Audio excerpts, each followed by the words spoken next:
Rosario Mikel বাংলাদেশে আসতে চান, বাংলাদেশের পরিবেশ কালচার সবকিছু নিয়ে স্টাডি করছেন, কিন্তু ব্রাজিলকে অলিম্পিক গোল্ড জেতানো কোচ কেন বাংলাদেশে আসতে চান? লাখ লাখ ক্রেজি ফ্যান, একের পর এক অরিজিন ফুটবলার আসছে। হামজা চৌধুরীর মতো তারকা আছেন যার গ্লোবাল ইমেজ আছে। এমন একটা দলের দায়িত্ব নিতে চান নেইমারের গুরু রোজারিও মিকেল। হামজাদের কোচ হতে চান গ্যারেথ বেইলের গুরু ক্রিস কোলম্যানও। বাংলাদেশ ফুটবল ফেডারেশন এবার হেড কোচের জন্য বাজেট বাড়িয়েছে। চাঞ্চল্যকর তথ্য হলো, নেইমারের সহকারী রবিন মিয়া বলছেন বাফুফের এই বাজেটের মধ্যেই রোজারিও মিকেল রয়েছেন। বাফুফে এবার হেড কোচের জন্য 25 থেকে 30 হাজার ডলার দিতে চায়। সম্প্রতি এমনও শোনা গেছে কোচের বেতনে যে ঘাটতি থাকবে সেটা নেইমারের বাবার কোম্পানি দিতে চায়। বাংলাদেশের প্রেক্ষাপটে একজন বেস্ট কোচ আমরা পাই, এটা শুধুমাত্র ওয়ার্ল্ডের ফেমাস কোচ হলে হবে না। এশিয়াতে কাজ করা প্লাস সাউথ এশিয়াতে কাজ করার অভিজ্ঞতা সব কিছু মিলিয়ে কিন্তু আমরা দেখছি। তো এই জন্য বড় বড় নাম থাকতে পারে, বাট অনেকটা ব্যাপার হচ্ছে যে আমরা চাইলেই তো হবে না, ওনারাও কি মানাবে কিনা এইসব ওয়েদারে বা এইসব জায়গায় কাজ করা, সব মিলিয়ে আমরা একটা ফুল প্রুফ একটা প্ল্যান করতে যাচ্ছি। এশিয়ার ভিতর এক্সপিরিয়েন্স আছে কিনা, আমাদের এশিয়ান লেভেলের হ্যান্ডেল করতে হলে এশিয়ান লেভেলের যারা অভিজ্ঞ সম্পন্ন কোচ তাদেরকে আমরা প্রায়োরিটি দিয়েছি। রবিন মিয়া দাবি করেছেন রোজারিও মিকেলের সাথে 3 থেকে 3.5 ঘন্টা আলোচনা করেছেন তিনি।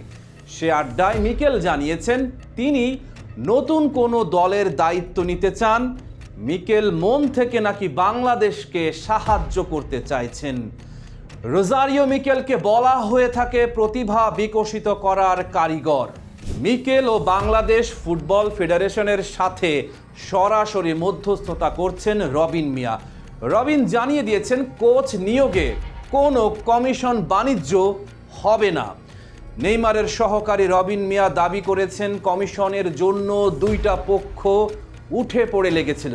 এর একটা বাংলাদেশের, আরেকটা বাংলাদেশের বাইরের।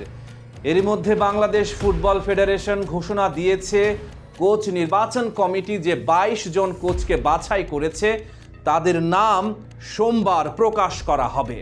নামটা আমরা আজকে প্রকাশ করব, কালকে আপনাদেরকে প্রেস রিলিজ দিয়ে আমাদের সংক্ষিপ্ত লিস্টটা ম্যানেজমেন্টকে দেওয়ার পর কালকে আমরা জানিয়ে দেবো পুরো লিস্টটা। 22 জনের মধ্যে যারা আছে এই 2টার লিস্টই আমরা কালকে আপনাদেরকে পাবলিশ করে দেবো। আমাদেরকে দায়িত্ব দেওয়া হয়েছিল এটা সংক্ষিপ্ত করা। আমাদেরকে কোনো পারিশ্রমিক, এই কোচের পারিশ্রমিক এই কি, এটা ম্যানেজমেন্ট কমিটি, ইসি কমিটি সিদ্ধান্ত নেবে। আমরা বিভিন্ন জায়গায় দেখছি সে ওই দেশে ছিল, ওই দেশে কীরকম করছে, এটা ম্যানেজমেন্ট কমিটি কালকে সিদ্ধান্ত নেবে কার সাথে কথা বলতে বলবে। হেড কোচ নিয়োগে বাফুফের কোনো সমস্যা হলে সাহায্য করার প্রতিশ্রুতি দিয়েছেন ক্রীড়া প্রতিমন্ত্রী আমিনুল হক। কোচের যে বিষয়টা, এটা অ্যাবসলিউটলি আসলে বাংলাদেশ ফুটবল ফেডারেশন তারা নিজেরাই যাচাই বাছাই করে যাকে ভালো মনে করে তাকে নেওয়া উচিত এবং বাংলাদেশের ফুটবলের স্বার্থে তাকে নেওয়া উচিত আমি মনে করি।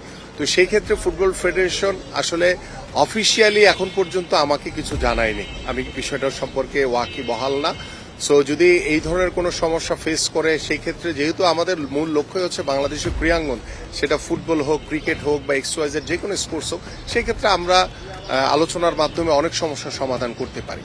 এক, দ্বিতীয় হচ্ছে যে আমাদের যে এক্সিলেন্স সেন্টার যেটি আমাদের কক্সবাজার একটি তৈরি করার কথা আমাদের ফুটবল ফেডারেশনের যে ফিফার অর্থায়নের মাধ্যমে, তো সেই ক্ষেত্রে তারা অবশ্য একটা বিষয় আমাদেরকে অবগত করেছে, বাট আমি আমার সচিবকে বলেছি যে এটা অফিসিয়ালি একটা চিঠি দিলে দেন এটা আমাদের মিটিংয়ে আলোচনার মাধ্যমে সেটা কিভাবে আমরা বাংলাদেশ ফুটবল ফেডারেশনকে সহযোগিতাটুকু করতে পারি সেই বিষয় নিয়ে আমরা পরবর্তীতে আলোচনা করে ইনশাল্লাহ এটাকে সমাধান করবো ইনশাল্লাহ। মিকেলের মতো কোচ পেলে এই বাংলাদেশ দল সত্যি পাখা মেলতে পারে, কিন্তু মাঠের লড়াই যেমন শুধু মাঠে হয় না, এই কোচ নিয়োগের লড়াইয়েও শুধু ফুটবলের মধ্যে নেই, পেছনে চলছে টাকার হিসেব, হয়তো আছে কমিশনের দৌড় আর মধ্যস্থতার মার প্যাঁচ। শেষ পর্যন্ত কে আসবে বাংলাদেশের ডাগ আউটে, মিকেল, কোলম্যান নাকি অন্য কেউ? Rahman pair, star play.